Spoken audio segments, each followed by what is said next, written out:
I guess we're going live since we're not there.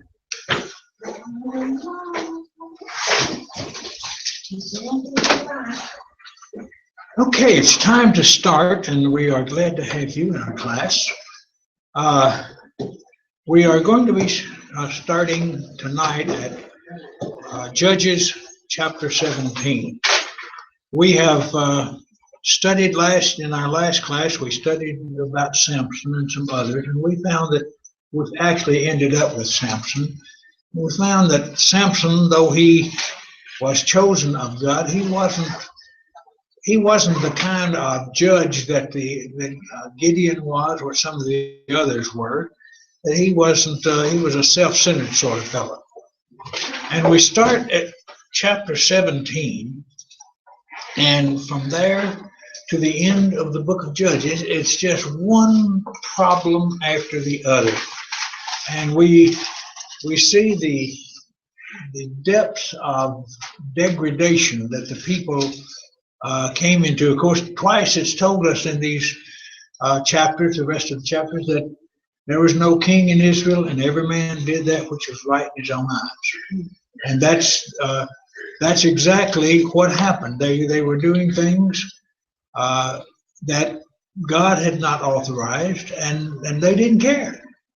So we come to chapter 17, and now this Micah is not the Micah of the book of Micah, the prophet, but there was a man from the mountains of Ephraim whose name was Micah.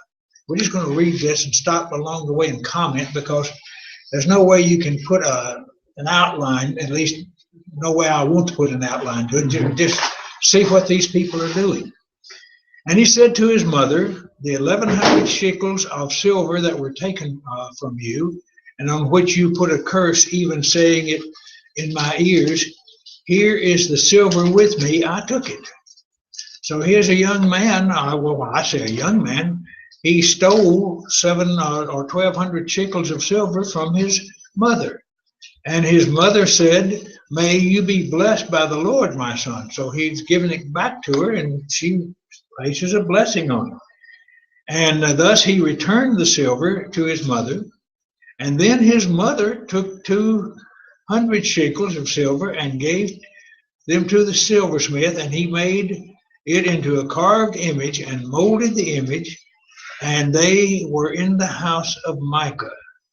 Now, we find here already, if we go back to the law, the second commandment of the 10 Commandments are stated, you shall not make any graven image, and so on. And here is a man that his mother's given him 200 shekels of silver, and he has taken them and taken them to a silversmith and had an image carved from it. Thus he returned the silver to his mother, and so on.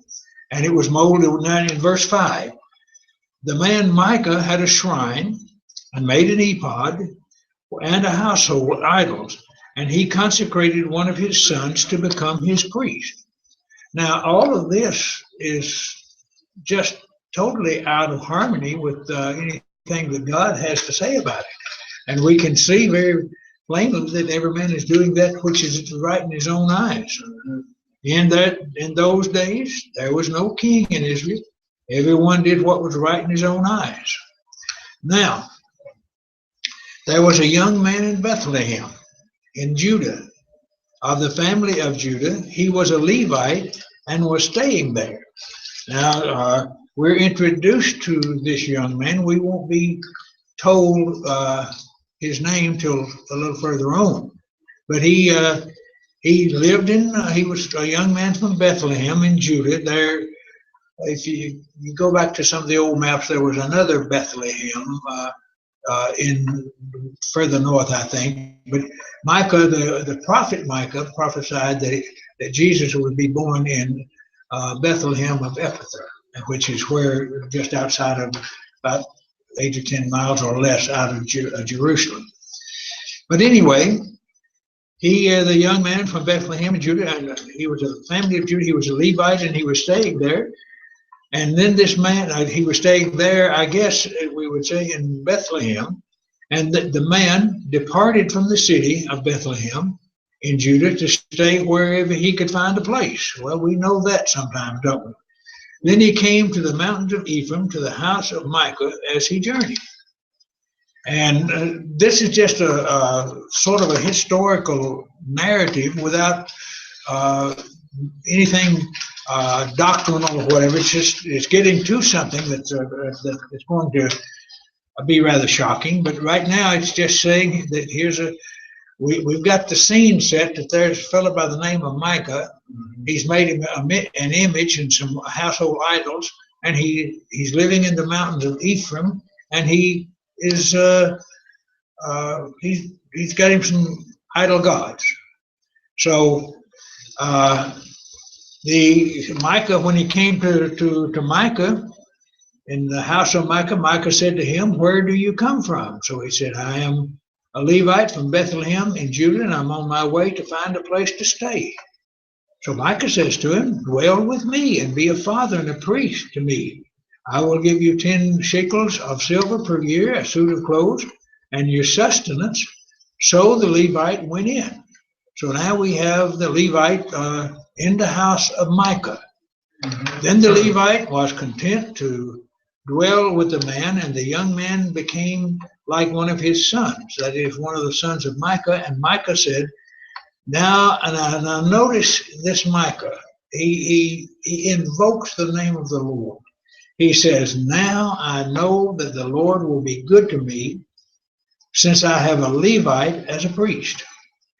Now, I have two questions here that I want to ask myself, or ask why would Micah care where he had a Levite priest or not? He has, by building or by making the image, he has forsaken the Lord. Right. Man, you should also understand that this is a Levite priest. Yeah. The Levite priest is not going to worship an idol, or shouldn't. Yeah. He's not supposed to. We're going to find that he did. Yeah. but it just, that's the setting. And now it stops there, and it picks up another setting. It's going to dovetail into the first part here, or the 17th chapter, the 18th chapter is going to dovetail into that. It's two stories that's coming together. Mm-hmm. In those days, there was no king in Israel, and in those days the tribe of the Danites was seeking an inheritance for itself to dwell in. For until that day their inheritance among the tribes of Israel had not fallen to them. Now the Danites were not too far. They were down in the area of where the Philistines were. That's part of their land down there. And they never did take it. And so they are going looking for a different place. So the children of Dan sent men of their family from the territory, men of valor, men of courage, and Zorah and Eshtaol, or from Zorah and Eshtaol, to spy out the land and search it. And they said to them, "Go, search the land." So they went to the mountains of Ephraim, to the house of Micah, and lodged there. Now we've got some more people. Besides this Levite out of Bethlehem, we've got some people here in the house of Micah. They've come, and they've come and they lodged there. While they were at the house of Micah, they recognized the voice of the young Levite. Evidently, they knew him from somewhere south. So they turned aside and said to him, "Who brought you here? And what are you doing in this place? What do you have here?" Then he said, that is, the Levite said to them, "Thus and so Micah did for me. He has hired me. I have become his priest." So they said to him, "Please inquire of God that we may know whether the journey on which we go will be prosperous." Well, either they didn't know the background of this, or that this priest, even though he was a Levite, he could not possibly be a priest of God, because he is a priest serving Micah with his idol gods, that image or that shrine. So they say, "Inquire of God." Well, they may not know the difference at this time. So they asked him, and he said and the priest said to them, "Go in peace. The presence of the Lord is with you on your way." And again, here you have a man that is just ad-libbing, the way I would put it. He wasn't a priest of God. He was, if he was anything, he was an apostate priest. Mm-hmm. And so God didn't tell him to tell them to go their way. But anyway, he says, "The presence of the Lord is with you on your way." This reminds us a lot today of the religious world today. There are big name men in the religious world that tell you that you can do anything you want to. It's in essence, it's called postmodernism, but we have some of that in the church. But you take men that refuse to preach on sin, and there's a big, well-known television man that he has a program that he has said he will not preach on sin one way or the other. Yeah. You probably know who I'm talking about. Yeah. So, but others, they will tell you things that God has not divulged in His Word. God has not said these things, and so they are just like this priest when they say, "Go in peace." It doesn't matter what you believe, as long as you're sincere. It doesn't matter what church you belong to. Church you belong to, as long as you're faithful to it. It doesn't matter this, that, or the other. That's what this priest, in essence, is saying. That I don't have the authority to tell you this. If he had been honest, he would have said, "I don't have the authority to tell you it. God is not with me." But he says to the Lord, "Be with you on your way." So the 5 men departed and went to Laish. I have been calling that Laish, but I learned a couple of weeks ago that the fellow that was pronouncing it, he said it's called Laish. So we'll call it Laish.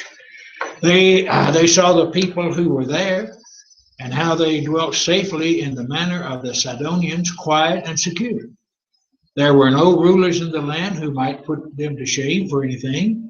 They were far from the Sidonians, and they had no ties with anyone. So these 5 men go north, and they come. If you look at your map, you see Sidon up there. If you come in into the east, into Israel there, you'll find that particular place there. But they were peace-loving people. They were not warlike. Evidently, they didn't have any army of any kind, but they were there, and just probably an agricultural community. So these 5 men saw them, and then they went back. Verse 8 says, "And the spies came back to their brethren at Zorah and Eshtaroth, and their brethren said to them, 'What is your report?'" Now, one can take it that these people at Laish would still be in the territory that had been promised to the children of Israel. And one could take it that it would be acceptable to move them out. And if these people are trying to do what God says do, I'm talking about if the Danites are trying to do that. So they said that this is after the spies have given their report. The people said, "Let us arise, or let us go up against them, for we have seen the land, and indeed it's very good. Would you do nothing? Do not hesitate to go and enter to possess it. When you go, you will come to a secure people and a large land, for God has given it into your hands, a place where there's no lack of anything that's on the earth." So it was literally that land of milk and honey that God had talked about when or the spies had talked about when they entered in, and Moses sent them up, they came back and said it's a land of milk and honey. But when this report was given, 600 men of the family of the Danites went from there to Zorah and Ashtaroth, or from Zorah and Ashtaroth, and armed with weapons of war. And they went up and encamped at Kirjath Jearim in Judah. Therefore, they call the name Mahane Dan to this day. That is west of that K city. Then the 5 men who had gone to spy out the country of Laish answered and said to the brethren, "Do you know that there are houses? There are in these houses an ephod, household idols, carved images, and molded images. Now, therefore, consider what you should do." Now, so they turned aside. Now, the whole army now is turning aside into the house of Micah. They're on the way to Laish,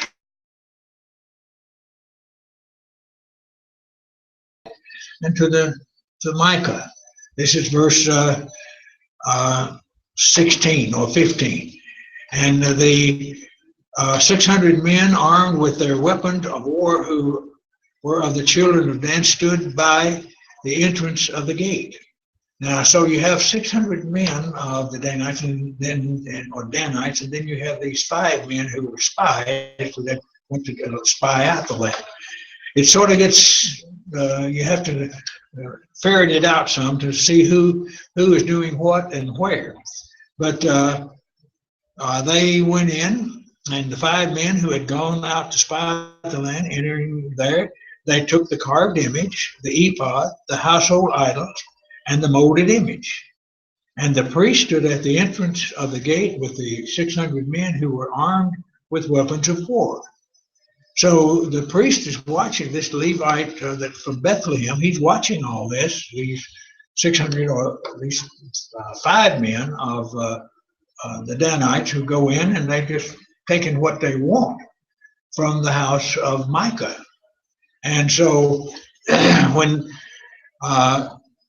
when they went into Micah, they took these things, and then the priest said to them, "What are you doing?" That'd be a logical question. Yeah. And they said to him, "Shut up, or be quiet. Put your hand over your mouth and come with us. Be a father and a priest to us. Is it better for you to be a priest to the household of one man, or to be a priest of the tribe and family of Israel?" So now they're bribing him. Notice that this priest, this Levite, had no qualms when he came to the house of Micah to being a priest where Micah is practicing idolatry. Mm-hmm. And here they say, "Now you're a priest to just one family. How about a whole tribe? Why don't you come and be with us? We'll make things better for you." It's sort of like sometimes I preached for 54 years when I had to get out of it for a while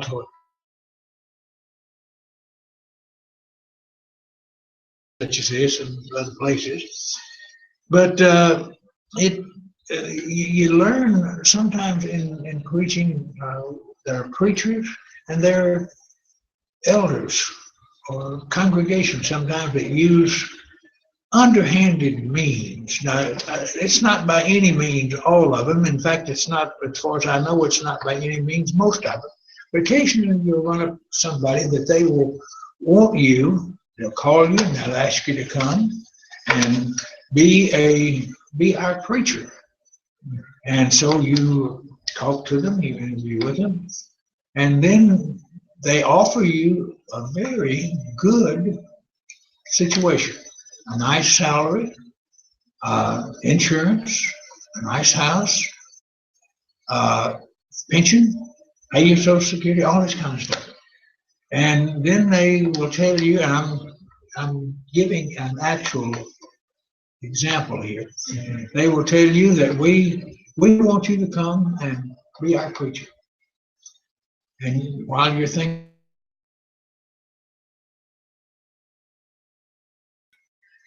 that we will put on you. You cannot, you must not. Yeah, that says when you preach, we want you to preach the truth. We don't want you to preach false doctrine or anything, but there are three things that you will not be able to deal with. You must not preach on, at that time, the translations were a big problem. You must not preach on marriage, divorce, and remarriage, and you must not preach on the work or anything about the Holy Spirit, because we've got people here. It's about a 450 member congregation. We've got people here who hold differing views on these, and we don't want to lose any of them. Now, my first thought is, why are you elders? You're determining you're listening to the people what they want rather than telling the people what God wants. So I naturally turned it down. But there are those, and then another preacher that I knew, I tried out or interviewed with him, and he accepted the word. And I know they put the same stipulation on it. They, as far as I'm concerned, they bought him off because he didn't hold that position when I knew it. But anyway, I think that I'm not telling some of my personal experiences just for the sake of telling, but that seems to be what we have here. Mm-hmm. Now you're a priest here just for a man and one or two around him or his sons.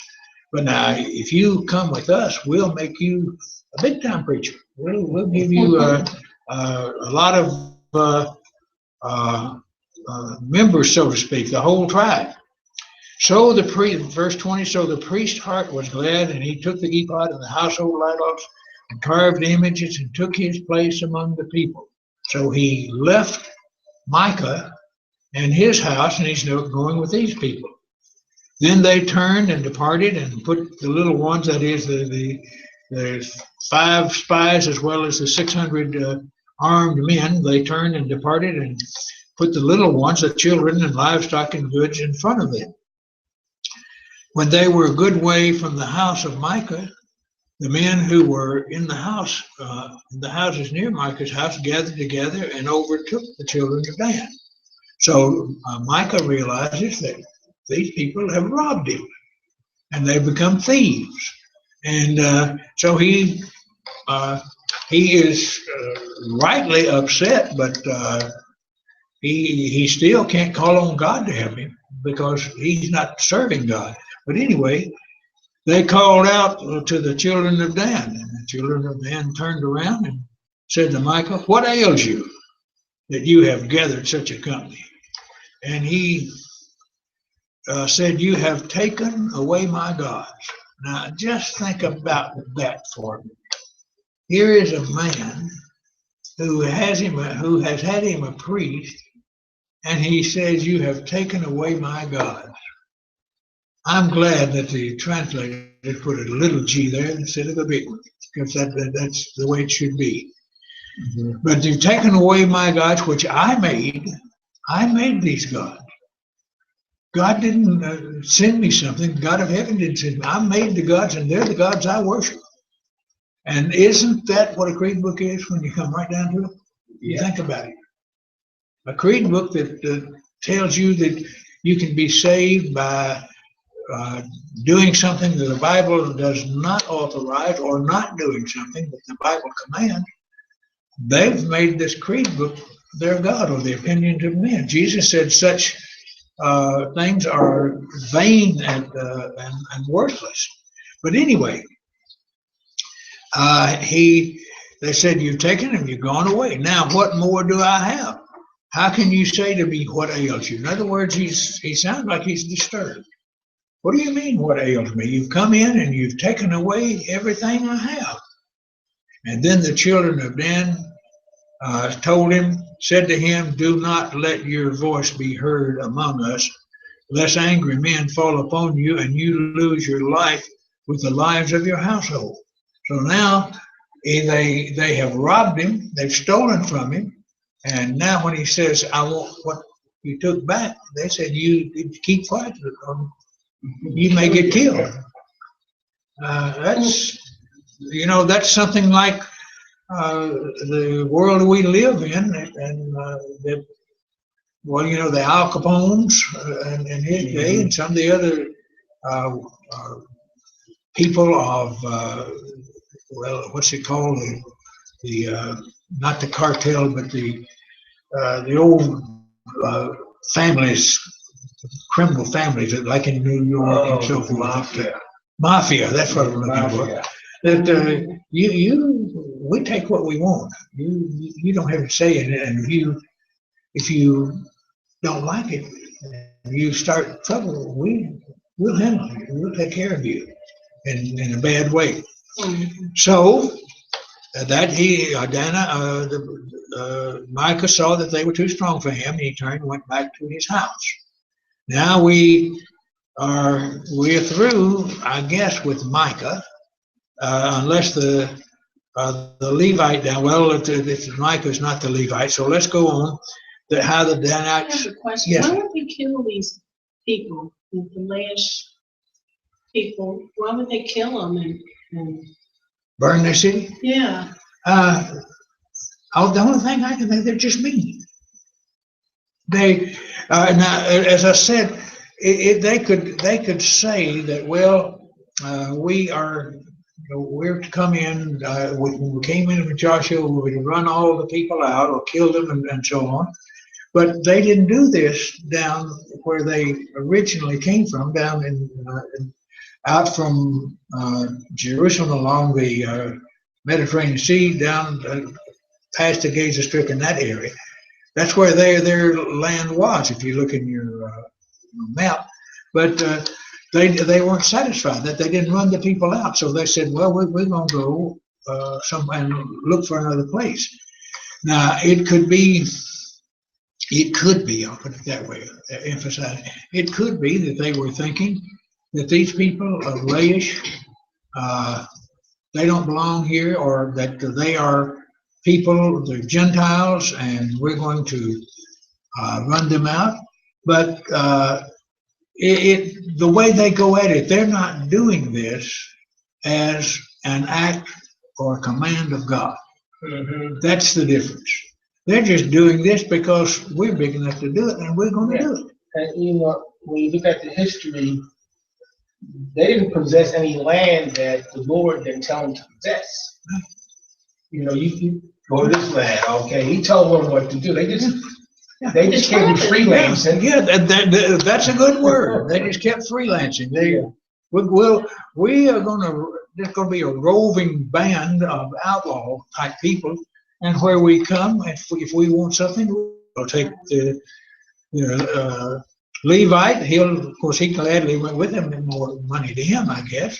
We'll take the images, and after all, we're going to need a God, a little God, when we get where we're going. And there's something about this that will, in our next course, will refer back to this. But you know, when Jeroboam built the two golden calves, where did he put one of them? Dan. One at Dan and one at Bethel. Bethel about 3 miles or 7 miles, whatever it is, north of Jerusalem. Dan is the furthermost location of the children of Israel. It's right up near where Caesarea Philippi is. When you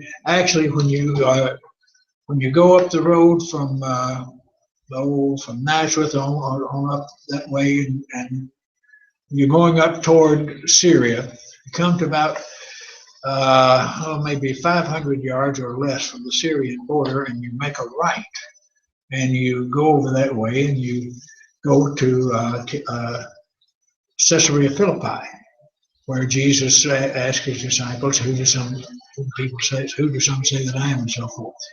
And but on that road there's a sign that tells you that if you turn to the left here, they're now excavating the old city of Dan. That was 5, 6, 7 years ago when I was there. That they're excavating that, so I'm pretty sure they now have enough that you can go in as a tourist. We couldn't go in at that time, but this is where they ended up when they did all this. But so they took the things Well, and then they, well, come on, Ernest, I'm looking. Oh, okay, let's just go to verse 27. So they took the things that Micah had made, and the priest who had belonged to him, and went to Laish, to the people quiet and secure. In other words, they weren't troublemakers. They weren't. We don't know, exactly what they were doing, but they whether they were seamen or whether they were agricultural people, it would sound more like they were agricultural people. But anyway, the people of Laish struck them with the edge of the sword and burned the city with fire. There was no deliverer because it was far from sight. They would, I think some of the historians say that this place would be under the oversight or governorship or whatever it is of Sidon, but it was so far away that nobody bothered. Looking at this map from Eshkol and Zorg, from that area all the way up to Laish, that's a pretty far distance. Yeah, Just go get your butt whooped. yeah, that's true. All right. So anyway, they it was in the valley that belongs to Beth Rehob, so they built the city and dwelt there. They burned the city, and some scholars or some people think that they burned the cities because they thought there might be, to put it in a superstitious way, but the way that we done, they thought there might be ghosts of those gods that those people in Laish had, so they just burned the whole thing and set up camp for themselves. And they called the name after of the city Dan as the name of Dan their father, who was born to Israel. However, the name of the city was formerly Laish. Then the children of Dan set up for themselves, now notice, they set up for themselves the carved image, and Jonathan, now we know that the name of the Levite, Jonathan, the son of Gershom, the son of Manasseh, and his guest, or his sons, were the priests of the tribe of Dan until the day of the captivity. Now, who was Gershom's father? This little priest. Oh, Moses? Moses. Yes, sir. Yes, ma'am. that Gershom was the son, and then there was Manasseh, and so on. But this man who was, that shows you how people can depart from the truth. Mm-hmm. Are you grandparents? Nah. Yeah. Well, I am. I've got 10 grandchildren and 11 great grandchildren, and it's alarming to me how few of them.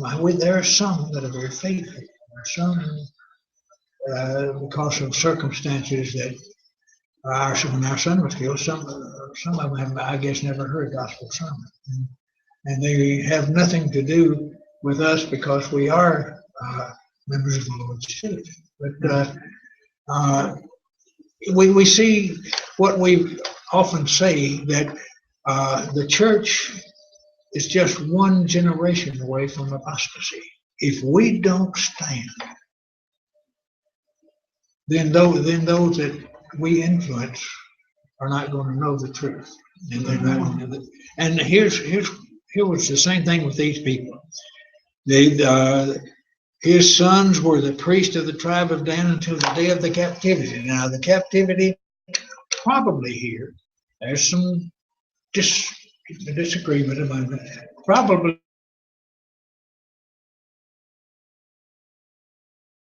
into the north and southern kingdom, the kingdom of Judah to the south, and the kingdom of Israel at the north. And then in 722-21 BC, Sennacherib came in and took those. The Assyrian monarch came in and took the northern kingdom away into captivity. But they set up for themselves Micah's carved image, which he made all the time that the house of God was in Shiloh. Now, Shiloh was the place where the tabernacle had been built, or at least it was where the Ark of the Covenant was, and it was to, this is where people went to worship. And but the Danites did not go there. They went to doing their worship here at this Micah's car, at the place that they set up as a worship place, I guess, for this image. So now we have that story. Now we come back to another place, and it's going to play in to some degree with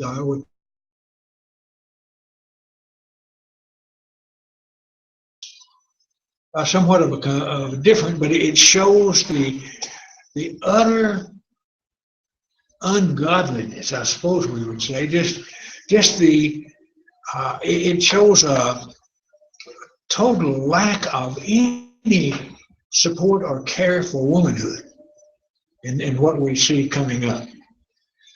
The Levites' concubine.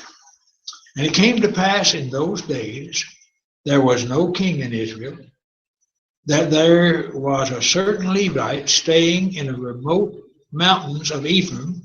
He took for himself a concubine from Bethlehem, Judah. Now, is this the same Levite that was up there? But probably not, because this Levite went on to Dan. But this Levite, he was in the mountains, and he took for himself a concubine from Bethlehem in Judah. But his concubine played the harlot against him. Now, what is the difference in a concubine and a wife? Well, Solomon had what? 300 wives and 700 concubines. There's one young 12-year-old boy, when he was reading or talking about it, he said Solomon had 300 wives and 700 cucumbers. Concubines.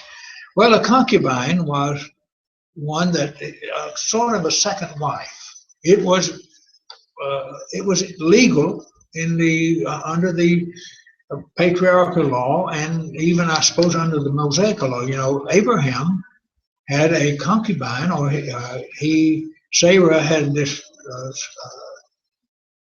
service woman or slave woman or whatever, and she gave her to Abraham because of hope of getting a son. So that was what you're talking about. but anyway, this fellow had a concubine, and she played the harlot, and she went back to her family. But then that's verse 2. His concubine played the harlot against him and went away from him to her father's house at Bethlehem in Judah, and there were 4 whole months. So they're telling you the concubine cheated on her. That's what they're saying here. That she played the harlot, and then she went back, evidently, because if I'm not mistaken, under the law, even a wife, but a concubine, certainly, if she was unfaithful to her master, she could be put to death. And even Jesus was confronted with this when the people brought a woman who had been taken in the very act of adultery. Now, whether she was a concubine or not, but she'd been taken in that act. It was noticeable that they didn't bring the man. But anyway, that's another lesson. But she came, his concubine, and he was there. He came down to her father's house and was there 4 months. Well, she was there 4 months, and then by that time her husband arose and went after her to speak kindly to her and bring her back, having his servant and a couple of donkeys with him. So evidently there were some feelings of friendship or love even that this man had for his concubine. But so he goes after her. And so she brought him into her father's house, and when the father of the young woman saw him, he was glad to meet him. So there was no animosity between the uh, Levite and the father of the concubine. And in fact, the father of the concubine wanted them to get back together, it seems. So his father-in-law, the young man's father, uh, the young woman's father, detained him, that is the Levite, and he stayed with him 3 days. And the rest of this for the next 3 or 4 verses is just the father is trying to get him to stay longer, but we'll read it. And then it came to pass on the 4th day that they arose early in the morning, and he stood to depart. That is, the Levite did, but the young woman's father said to his son-in-law. Now, see, he was accepted, even though she is not called his wife; she's called his concubine. He is accepted as a son-in-law, and that, I guess, that would be even under the law. But anyway, his father-in-law said, "Refresh yourself with a morsel of bread, and afterward go your way. Stay and eat a bite, and then you can go your way." So, okay, they sat down, and the two of them ate and drank together. Then the young woman's father said to the man, "Please be content to stay all night and let your heart be merry." It's interesting to me, because it's that way still in some parts of that part of the world, that when the men get together and eat, the women don't eat with them. When we go to India, we'll be invited out sometimes, and the men sit at the table, the women serve, but they don't eat. And when I was in Africa for a while, the people, the couple that invite you, they don't eat with you. They'll stand one on one side and one on the other. And if you need a fork, they just put that fork in your hand. If you need a spoon, and if you need a drink of water or anything, they are happy. They're very, just very nice. But they wait till you get through eating, and then they sit down. It's amazing how some countries did adopt old Hebrew customs. Could be, but they associate with Islam. Yeah, that's true. I think some of them do. Mm-hmm. But anyway, the father-in-law said, "Stay for a while, eat a bite, have a bite to eat, let's talk a while, and then you go your way." And they did this, and it got close to sundown, I guess. And he said, "Be content and stay all night, and let your heart be merry." And when the men stood to depart, his father-in-law urged him, so he lodged there again. So this makes the 4th night. Then he arose early on the morning of the 5th day to depart, but the young man's father said, "Please refresh your heart." So they delayed until afternoon, and both of them ate. And when the man stood to depart, he and his concubine and his servant, the father-in-law, the young woman's father said to him, "Look, the day is now drawing.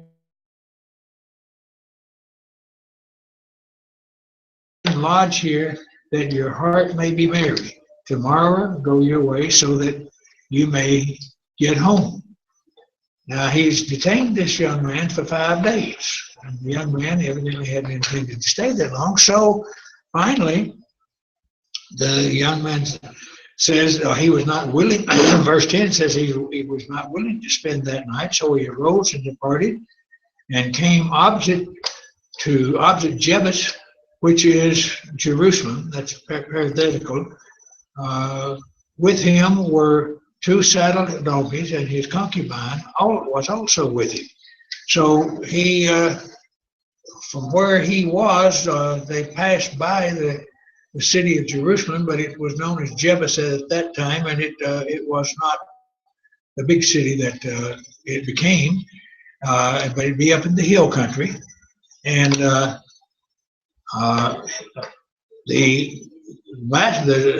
servant said, he said, "Come, please, master, let us turn aside into this city of the Jebusites and lodge in it." But his master said to him, we will not turn aside here into a city of foreigners who are not of the children of Israel. We will go on to Gibeah. Now, who finally took Jerusalem and made it a city of the children of God, or children of Israel? David. Yeah. David did. And so he said to his servant, come on, let us draw near to one of these places and spend the night in Gibeah or in Ramah. Now, Ramah, we'll read some more about that later on, but if you get your map, you can see these places are pretty close together. They're sort of like in a semicircle or whatever. And when I am reading something like this, I always, almost always, go to get me a Bible map out here that will cover that particular area so I can look and see where they're going. And so they passed and they went, and the sun went down on them near Gibeah, which belongs to Benjamin. Now we have Benjamin in the picture. And this meeting is almost going to destroy the tribe of Benjamin. We'll find before the day's over, before this evening's over, that there's only 600 of them left. And over 30, I think there's something like 35,000, but only about 600 of them left. But this meeting here, Benjamin is introduced. Now, Benjamin is right near, it was up against the same, against Judah, where that Jerusalem, or this city called Jebus, was there. So anyway, they went in, and when they went in, they sat down in the open square. I'm in verse 15, and no one would take them into his house to spend the night. So they were not very hospitable there in this area. But anyway, they turned aside, and just then, an old man, verse 16, just then an old man came in from his work in the field at evening, who also was from the mountains of Ephraim, as these people were. And you see here in that, you really what you're seeing in some of this is just natural life. And if somebody comes into, you're living in a small town and somebody comes in that are strangers, you're a little leery of them. Mm-hmm. And I grew up in that kind of environment. We lived in a little old place, and actually we lived out on a farm, but you didn't, even though you were not afraid of anybody, but everybody knew everybody, but you didn't go in and sleep down on the street in Halls, Tennessee. That's where I was, where I brought up, or where I grew up. So this old man came in from the field, came in from his work in the field in the evening, who also was from the mountains. And he raised, verse 17, when he raised his eyes, he saw the traveler in the open square of the city. And the old man said, where are you going, and where do you come from? Natural curiosity. So he, that is the Levite, he said to him, we are passing from Bethlehem in Judah toward the remote mountains of Ephraim. I am from there. I went to Bethlehem in Judah and am now going to the house of the Lord. But there is no one who will take me into his house. Although we have both straw and fodder for our donkeys, and bread and wine for myself and for your female servant, and so on. So the old man said, peace be with you. However, let all of your needs be my responsibility. Only do not spend the night in the open square. In other words, come in and spend the night with me. You have to appreciate that, old man. At least I do. Here he takes strangers in. So he brought them into his house and gave them fodder to the donkeys, and they washed their feet and ate and drank. Now, evidently, this Gibeah was a second-rate Sodom and Gomorrah because of what's going to happen. And as they were enjoying themselves, suddenly certain men of the city perverted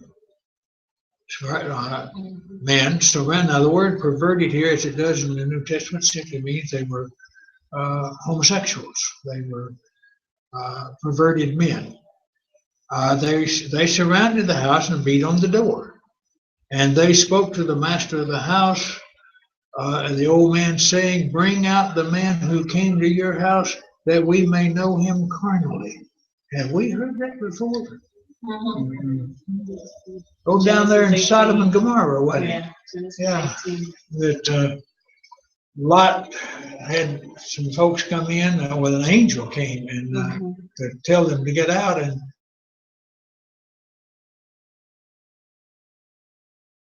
homosexual relations, whatever that is. There was back in Philadelphia, there was a apostolic program on, and it was this preacher who was a homosexual, and he tried to use Sodom and Gomorrah incident to justify homosexuality, saying that they wanted to get to know them, and that was part of getting to know them.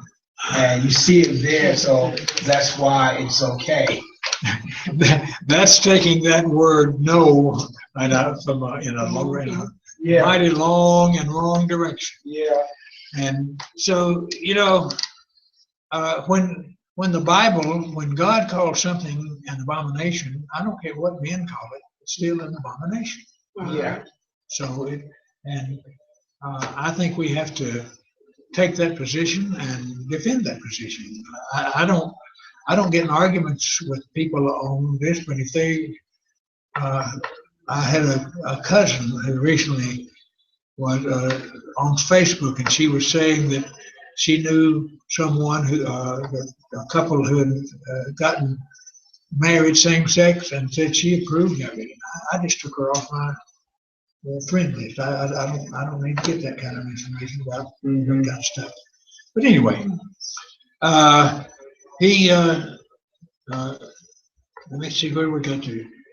And they were passing toward. Yeah, okay. Here we go. And as they were enjoying themselves, they bring this man out. Verse 23. But the master of the house, went out to them and said to them, "No, my brethren, I beg you, do not act so wickedly. Seeing this man has come into my house, do not commit this outrage." Now, this would be a natural thing in the hospitality of that world, and it would be in ours. That if you come into my house as an invited guest, I'm going to feel responsible to make sure that you are not molested or anything like that. You're my guest. Well, that's what this man was saying. And they said, or he said, this is now the master of the house, and look at the worth that this father feels for his daughter. He naturally needed to protect the man of the house, the man that was in his house, or his guest. But he in verse 24 he says, "Look, here is my virgin daughter and the man's concubine. Let me bring them out now, humble them, do with them as you please, but to this man do not do such a vile thing." It wasn't vile for them to rape and even murder one of these. There's just to me a lack of human kindness, or to, I didn't marry my wife to beat her. I didn't marry my wife to mistreat her, and so on. And it just you find here, again, you find there a little more of the meaning. There was no king in Israel, and every man did that which was right in his own eyes. You see what a house or a nation without God, what it turns to. So, but the men would not heed him, and then so he took the concubine, and they, well, let's see, I want to, verse 20, but the men would not heed them, so the men, this is the Levite, took his concubine and brought her out to them. More or less just shoved her out there and say, here she is, do what you want. And they knew her and abused her all night until morning, and when day began to break, they let her go. Now, it doesn't say much here. In fact, it doesn't say anything about what they did to the man's daughter. But for the concubine, it was, I guess you'd call it gang rape all night long. That's what they did. Then the woman came as the day was dawning and fell down at the door of the man's house where her master was till it was light.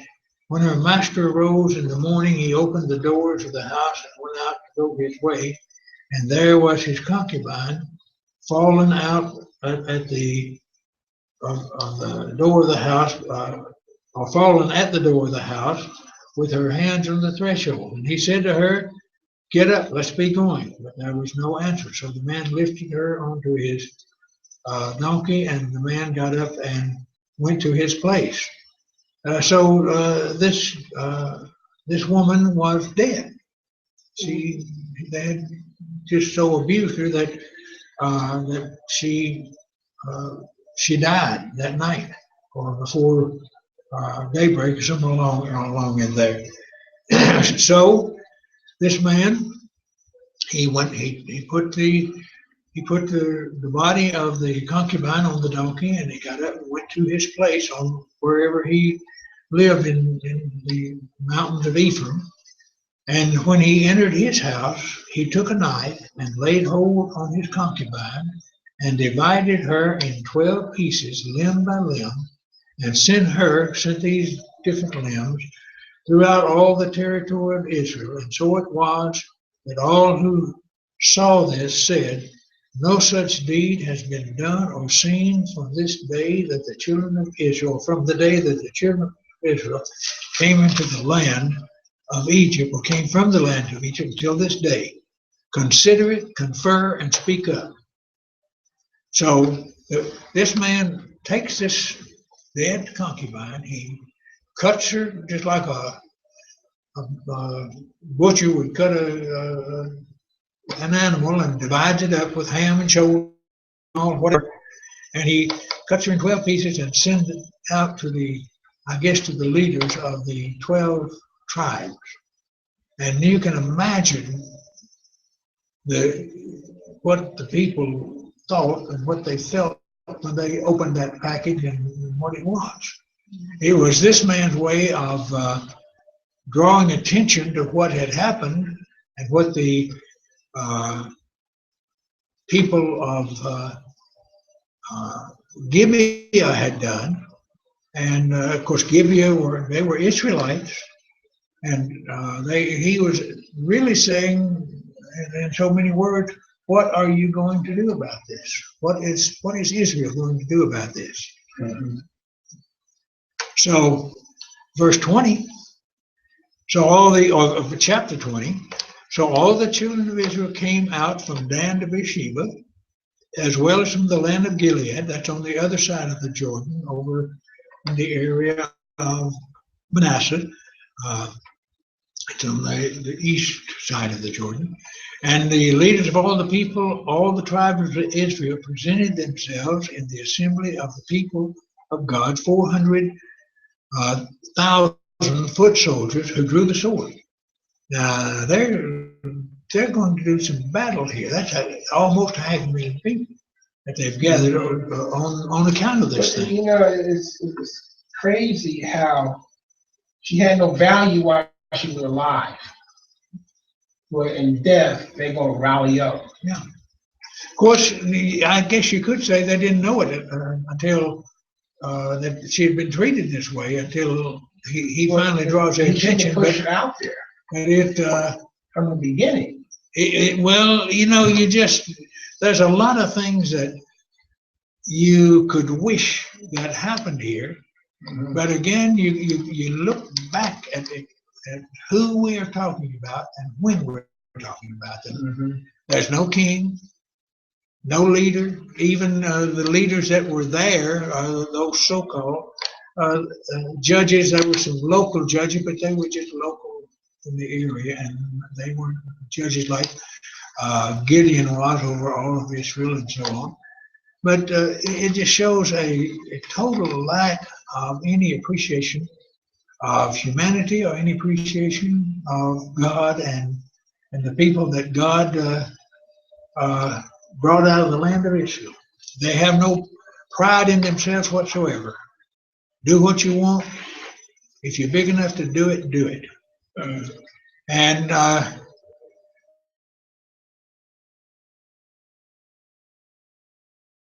said, tell us, how did this wicked deed happen? So the Levite, the husband of the woman who was murdered, answered, my concubine and I went to Gibeah, which belongs to Benjamin, to spend the night.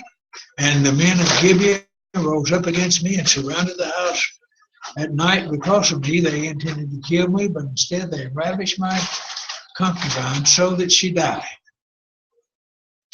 And so I took hold of my concubine, cut her in pieces, and sent her throughout all the territory of the inheritance of Israel, because they committed lewdness and outrage in Israel.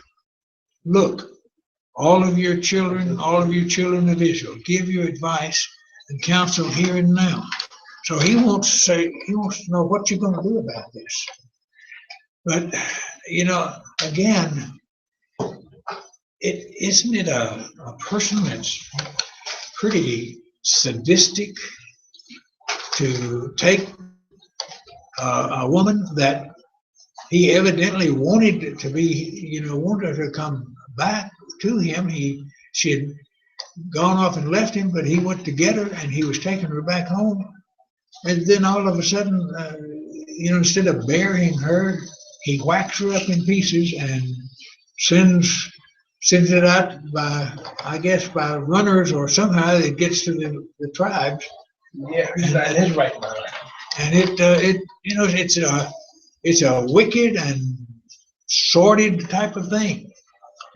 And so he, verse 8 says, all the people arose as one man, saying, none of us will go to his tent, or will any turn back to his house. But now this is the thing which we will do to give you. We will go up against it by lot. Now, in the Bible, the lot was a means of people determining things. God was he regulated a lot. We don't know anything about how they did it. One writer says that they probably you put a bunch of or maybe two balls or two rocks or two stones or something in a bag, one of them one color and one the other. It was a black and a white one. And it would be determined if the black one comes out, well then this it'll mean this. If they draw the white one out, but the Lord he would guide the hand that got the lot, pulled it out. So the Lord made the decision. It was called in Acts 1 that Judas, the successor of Judas, was chosen that way between Justus and Matthias.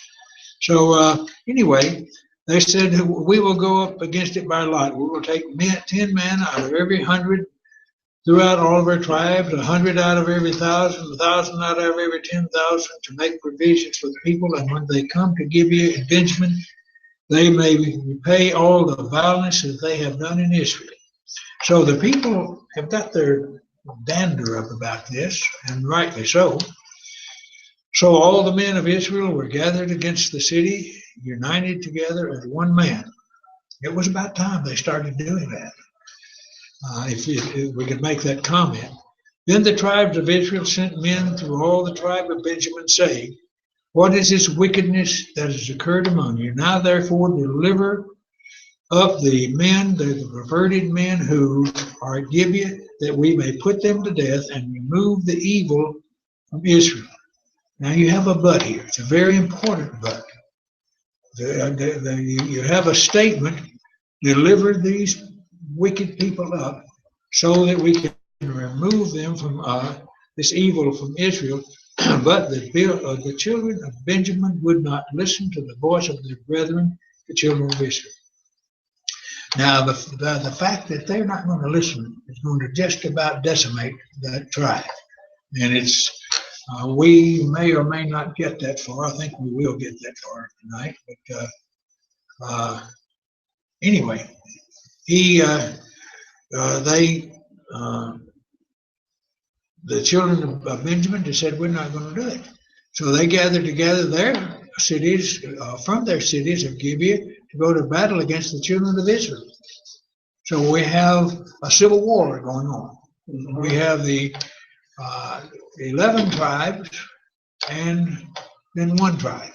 At this time, they're neither divided nor actually together, but they're each in their land grants that were issued to Joshua by Joshua, and so they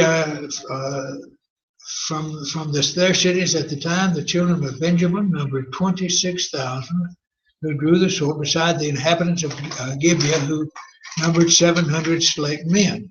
And at a later time, or an earlier time, or maybe it was an earlier time, the Benjamites, I believe, I'd had to go back and check this, but I think they, when it was given all of the numbers and so forth, that the tribe of Benjamin numbered about 36,000. But anyway, right now they have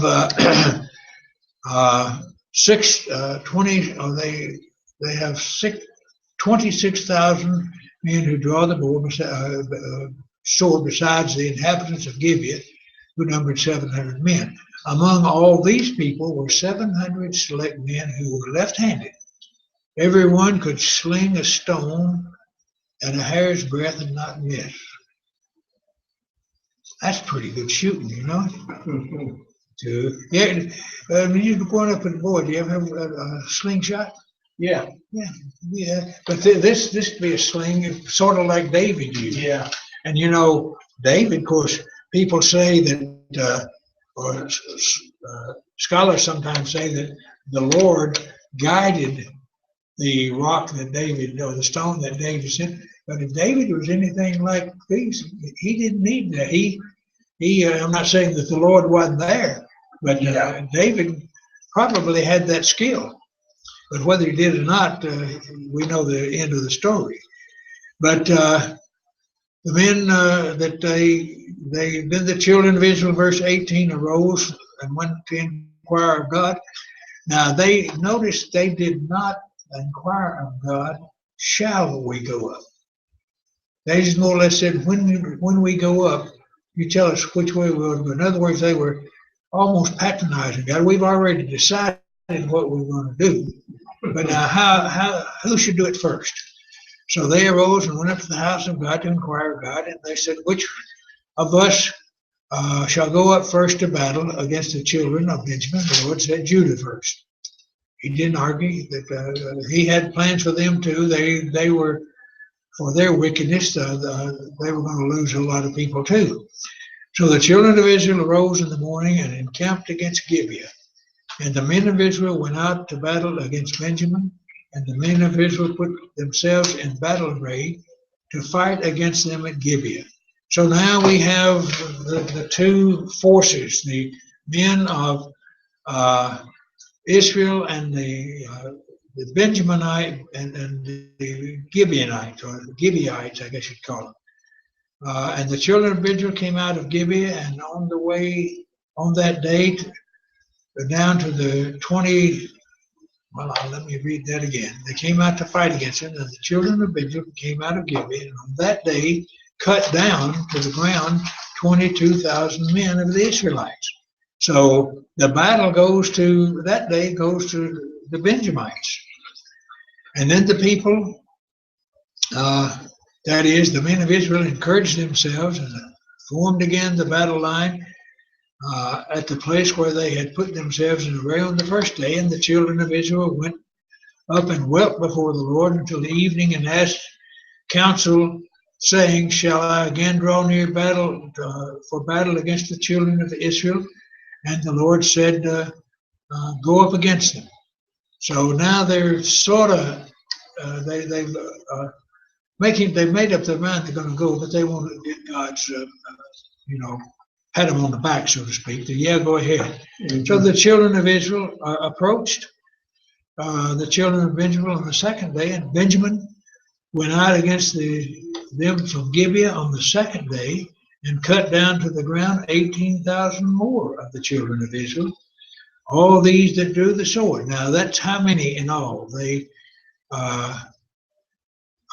let's see, how many? There's 22,000 and 18,000. That's 40,000. That's a lot of deaths. Yeah. I was born not too far from the little city of Shiloh, what's known now, and in the Battle of Shiloh, in the war between the states, or Civil War, whatever you want to call it, there were, I think, 26,000 casualties in maybe 3 days or something like that. But it was just a real bloody battle. But here we have 40,000 people evidently killed. It doesn't talk about wounded or anything. They were just evidently killed. And so, verse 26, then all the children of Israel, that is, the people, went up in the house of God and wept. There they sat there before the Lord and fasted all day till evening, and they offered burnt offerings and peace offerings before the Lord. And so the children of Israel inquired of the Lord. The Ark of the Covenant was there in those days. So now they're finally getting down to saying, Lord, are we doing it right? Mm-hmm. So Phinehas, the son of Eleazar, the son of Aaron, stood before it in those days, saying, shall I yet go out to battle against the children of my brother Benjamin, or shall I cease? So now they're asking God, what shall we do? Do you want us to go again, or do you want us to just go home? And so he said, go up tomorrow, I will deliver them into your hand. So Israel set men in ambush all around Gibeah, and the children of Israel went up against the children of Benjamin on the third day and put themselves in battle array. And it tells, if you read on, and that verse 32 says the children of Israel said they are defeated as before, as at the first, but the children of Israel said, let us flee and draw them away from the city. Where else did we have this type of strategy we've studied about, where the Israelites had first been defeated, and then they went back against it when they did what God told them to. Then they laid an ambush. What's that little town? Ai. Right. As I've said, I always say when I say that, it's only town in the Bible that you have to spell it to say it. But anyway, they went out and they verse 34, the 10,000 select men of all Israel came against Gibeah. The battle was fierce, but the Benjamites did not know that disaster was upon them. The Lord defeated Benjamin before Israel, and the children of Israel restored that day 25,100 Benjamites. Now, how many were there in all? 26,000. Whoa. How many does that leave? Leaves 600, doesn't it? 500, 600? So I think it was, well, I'd have to do the figuring. But anyway, the men, verse 37, the men in ambush quickly rushed upon Gibeah, and the men in ambush spread out and struck the whole city with the edge of the sword. Now at the appointed signal, or the appointed signal between the men of Israel and the men in ambush was that they would make a great cloud of smoke to rise up, and whereupon when the men of Israel would turn in battle, now Benjamin had begun to strike and to kill about 30 men in Israel, for they said, surely they are defeated as before us, as in the battle, first battle. And when the cloud began to rise from the city, in the column of smoke, the Benjamites looked behind them, and there was the whole city going up in smoke. And when the men of Israel turned back, the men of Benjamin panicked when they saw that disaster was upon them. Therefore they turned their backs before the men of Israel in the direction of the wilderness. But the battle overtook them, and whoever came out of the cities they destroyed in the midst. They surrounded the Benjamites, chased them, easily trampled them down as far as the front of Gibeah toward the east. And 18,000 men of Benjamin fell. All of these were men of valor. Then they turned and fled toward the rock of Rimmon, and they cut down 5,000 of them on the highways. Then they pursued them relentlessly to get them and killed 2,000 of them. The ones that are being killed are the Benjamites. So all who fell of Benjamin that day were 25,000 men who drew the sword, but 600 men, there we go, 600 men turned and fled toward the wilderness to the rock of Rimmon, and they stayed at the rock of Rimmon for 4 months. And the men of Israel turned back against the children of Benjamin and struck them down with the edge of the sword. For every city, men and beasts, all who were found, they also set fire to all the cities that they came to. Now, So they took the 600 too? they've got it down to 600. Again, if I'd have to go back when the tribes were numbered, but it was, I believe, 35 or 36,000 are numbered in tribe of Benjamin at that time. And now they're down to 600 people. And when they did this because the people of Benjamin would not come and fight against and turn over those men who had done this foul deed. So when it happened, the children of Israel, verse 5, says that who is there among all the tribes of Israel? Well, wait a minute. Let's back up. Let's back up to 21, verse 1. Now the men of Israel had sworn an oath at Mizpah, saying, none of us shall give his daughter to Benjamin as a wife. Now this was before they went into battle, because Benjamin would not send any soldiers. Then the people came to the house of God and remained there before God till evening. They lifted up their voices and wept bitterly and said, O Lord God of Israel, why has this come to pass in Israel, that today there should be one tribe missing in Israel? Well, it wasn't quite missing, but it was getting close to it. Mm-hmm. It was almost annihilated. And it's interesting because whether we finish this tonight, we should be able to, we'll finish this, get to Ruth next week. But we've got about 25 minutes, maybe 20 minutes to go.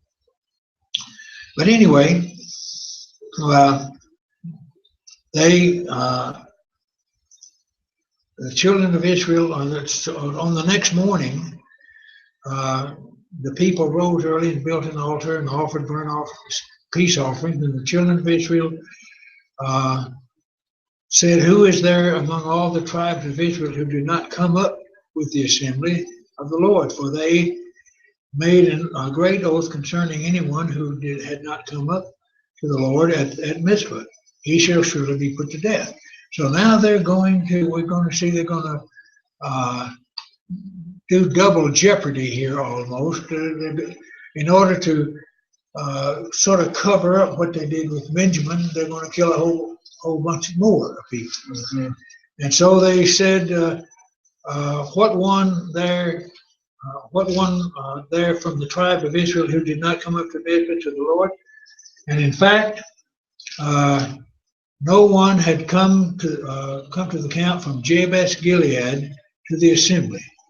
For when the people were counted, indeed not one of the inhabitants of Jabesh Gilead was there.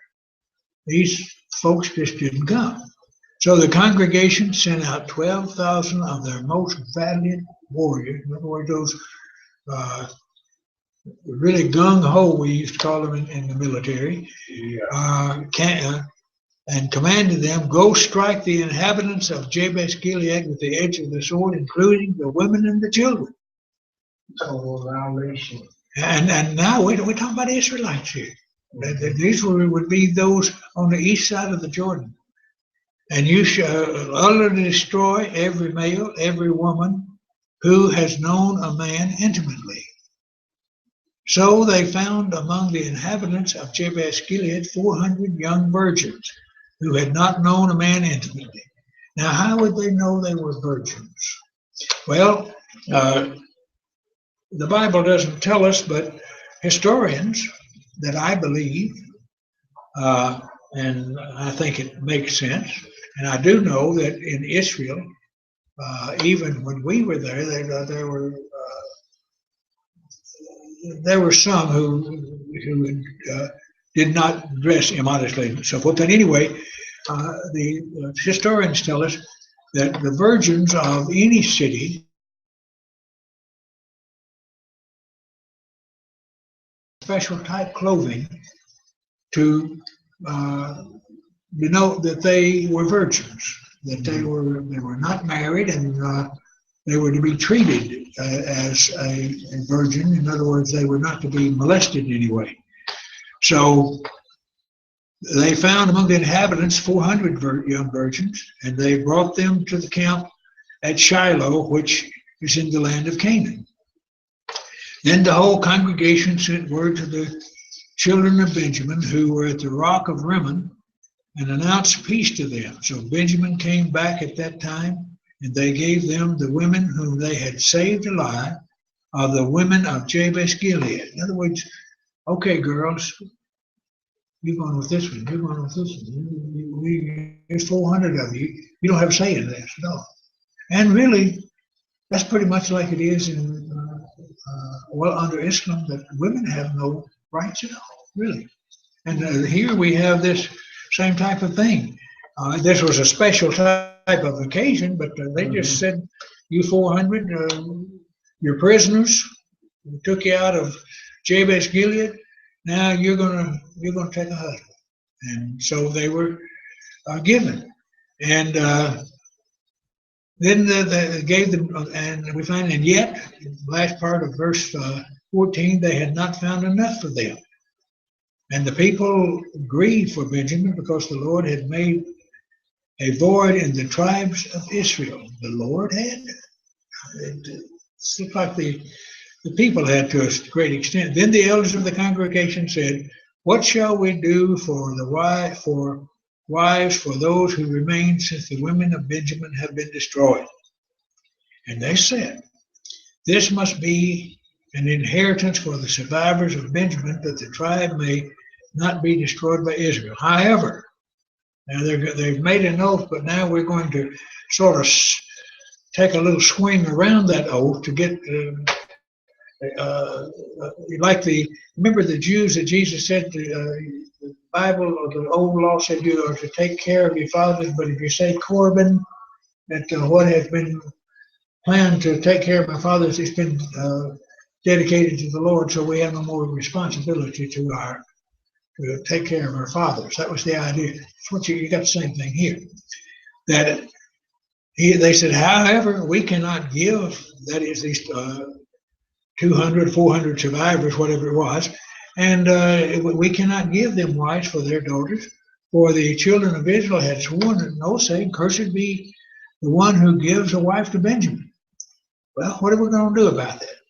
Then they said, in fact, there is a yearly feast of the Lord in Shiloh, which is north of Bethel, on the east side of the highway that goes up from Bethel to Shechem, south of Lebonah.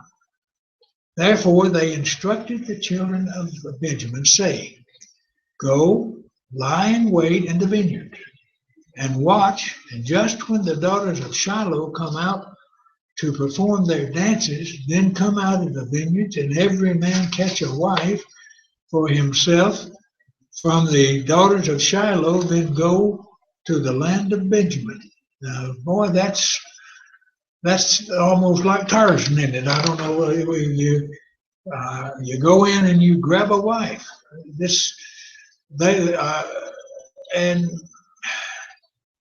I guess I think in different lines than some people, but if my daughter was done that way, I would, even though I would have agreed to let it be done, would I think that she would ever be happy?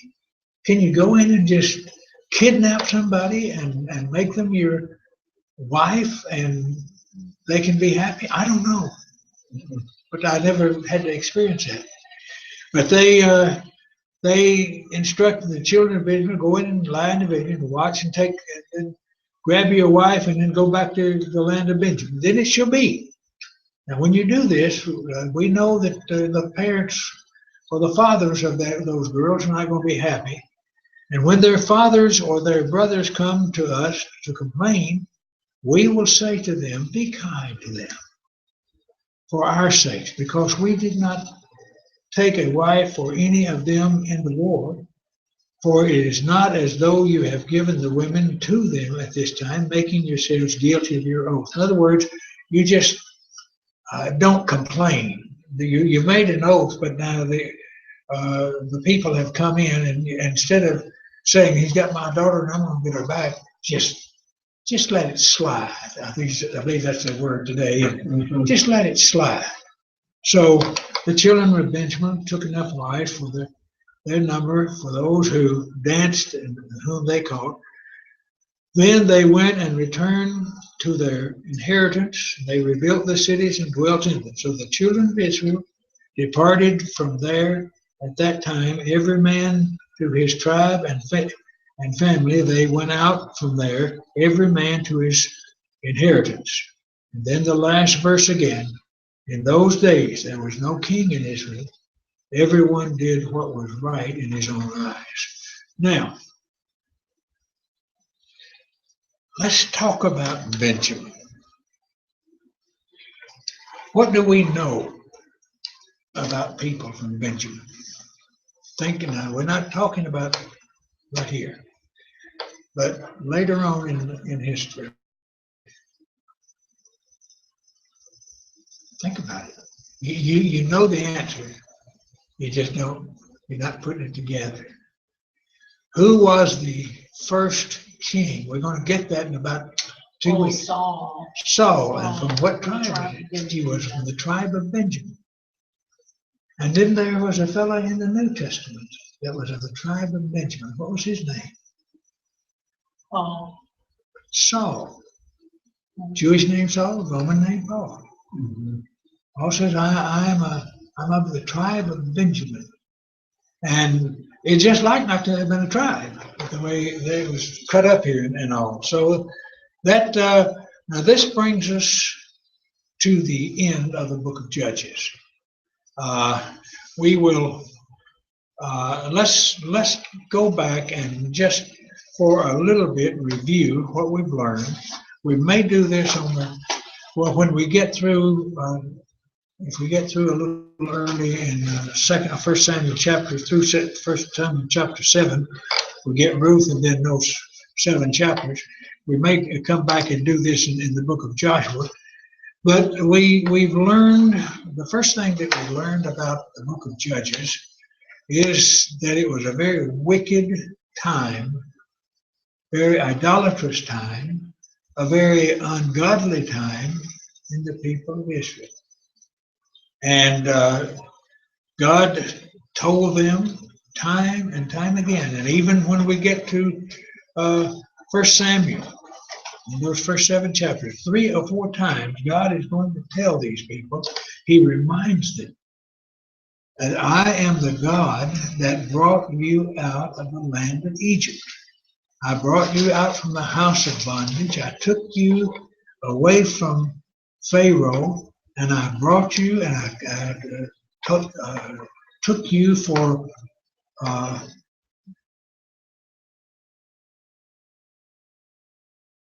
those places. The Hebrew it means that I took you for a wife. And of course in Hosea, God says, I'm going to divorce you. So you divorce wife or divorce husband. And but these people, through the period of Moses, they were people who saw what God did. They experienced what God did. They saw the walls of water. Mm-hmm. They heard the crying in Egypt of the death of the firstborn, and they knew that their firstborn were spared. But by the time that they went into the land, they have pretty well come together, and they said, we're going to serve God. And they did. Even though there were some times that they didn't do too well, but they did this until all the Joshua. And then that's how we ended the book of Joshua. Then you come to Judges, and you find just they're up here for a while, following God. Then they go into idolatry, and they go that way for different amounts of years, 40 years, 9 years, 18 years, or whatever. But they go and then they cry unto God. Zedekah, Zekah, I believe it's not Zedekah, Zekah, I believe is a Hebrew. So I've been watching some fellow as he gives some lectures on this. And then God hears him. He raises up a judge. And for 18 years, or 40 years, or 9 years, whatever, they're faithful. And then that judge dies, and boom, they're right back down, right just as deep in idolatry as it could be, and then you come back up. And that's what we have all the way through the book of Judges. And none of the judges were able to totally bring the people back, because it wasn't until you have the kingdom that they stay for about 120 years. They stay fairly non-idolatrous, but Solomon brought them back into that.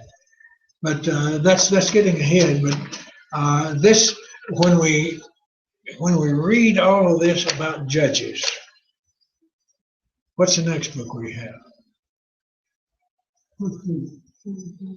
Ruth. The events of Ruth took place in the time of the Judges, and you find just the sweetest, most pleasant book to read. Now, I hope, if you haven't done it, I hope before next week when we meet that you'll read the book of Judges. I mean, the book of Ruth. It's only 4 chapters, I believe. Mm-hmm. And you'll find that there's not a lot of thus saith Lord in there. Mainly, it's dialogue. Mm-hmm. Ruth, or the story of Ruth going down, and the story of her and her daughters-in-law, and then Ruth with Naomi, and then Ruth with Boaz, and so on. It's a story that I read to my daughter when she was a teenager, and I read it with her and discussed it with her and encouraged her to be a Ruth. Be a Ruth. Mm-hmm. We are a little early. But if I don't have any thing more on here, we can go in and read, but I try to keep my lessons where it stays in blocks, so you can remember it that way. And you write, taking notes, what you are, then you write the book of Ruth, and then the notes you take there. But read that book, and we probably will spend maybe 2 weeks on the book of Ruth. That's a long time for 4 chapters, but we want to go back and look at some history and so forth. But we want to study that. And then we'll get to the 7 chapters of 1 Samuel. If we are ahead of time, then we will go on a little further into Samuel, maybe another 5 chapters into Samuel. And then when we start the next class, we'll go back and review those and then come up. So we don't waste some time or lose some time. But that's, do you have any questions, any comments? Let me ask you a question, and please don't patronize me. I'm doing this for my own benefit. Are you learning anything? You know, Yeah. That maybe you hadn't seen before. Well, that's the purpose of these classes, is to get Bible knowledge. And when I went to college, I was, I don't know, maybe 29 years old when I started. Stayed in college 12 years, part-time here, part-time there. But I began to notice about myself that I knew some things that I didn't know that I knew, and I didn't remember where I learned it. But I think that's the learning process. We learn it and we remember it, but we don't maybe know exactly what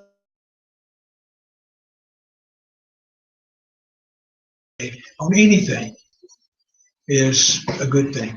It's, as long as it's what you're learning is decent. One thing about Israel, they were rebellious, but you didn't really realize how evil they were.